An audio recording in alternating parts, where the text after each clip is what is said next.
मुख्यमंत्री पुष्कर सिंह धामी ने राज्य सरकार के 2 साल पूरे होने पर एक होटल में आयोजित संगोष्ठी को संबोधित करते हुए कहा कि 2 साल पहले किए वादों और संकल्प को पूरा करने में हमारी सरकार सफल रही है।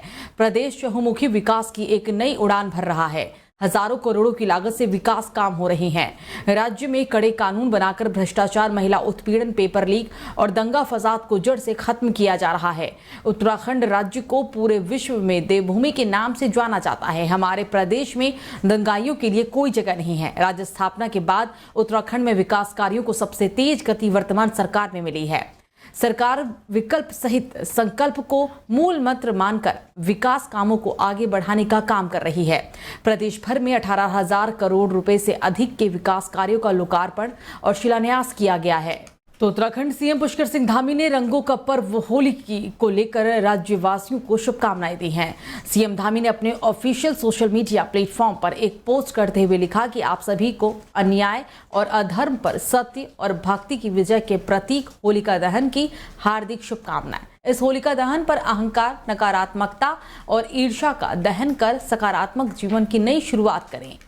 तो वहीं उत्तराखंड में आम आदमी पार्टी के नेता शिशुपाल सिंह रावत बीजेपी में शामिल हो गए हैं। आप नेता ने बीजेपी नेता अनिल बलूनी और पार्टी के अन्य नेताओं की मौजूदगी में बीजेपी की सदस्यता ग्रहण की। बीजेपी के राष्ट्रीय मीडिया प्रमुख और पौड़ी गढ़वाल संसदीय क्षेत्र में पार्टी प्रत्याशी अनिल बलूनी भी रामनगर पहुंचे थे, जहां बीजेपी नेताओं और कार्यकर्ताओं ने उनका जोरदार स्वागत किया। और इसके बाद रामनगर में अनिल बलूनी बीजेपी नेताओं और कार्यकर्ताओं के साथ रोड शो के जरिए जनसंपर्क करने के बाद होली मिलन समारोह में शामिल हुए। साथ ही उन्होंने चुनाव कार्यालय में कार्यकर्ताओं के साथ बैठक भी की।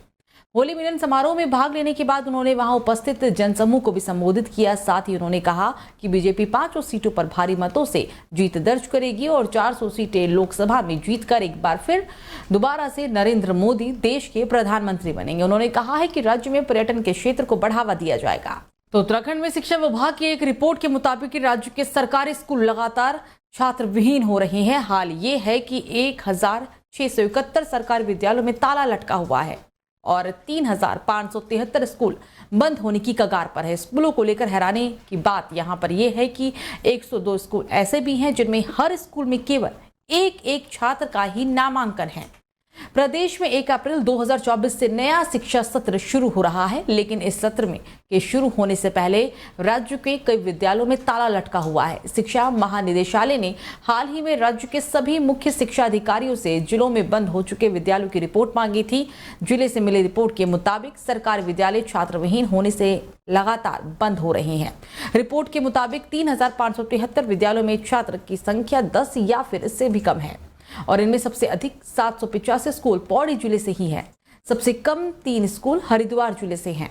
तो वहीं कांग्रेस ने हरिद्वार और नैनीताल उधम सिंह नगर लोकसभा सीटों पर प्रत्याशियों का अब इंतजार खत्म कर दिया है। कांग्रेस ने इन सीटों पर उम्मीदवारों को घोषित करके सभी को चौंका दिया है।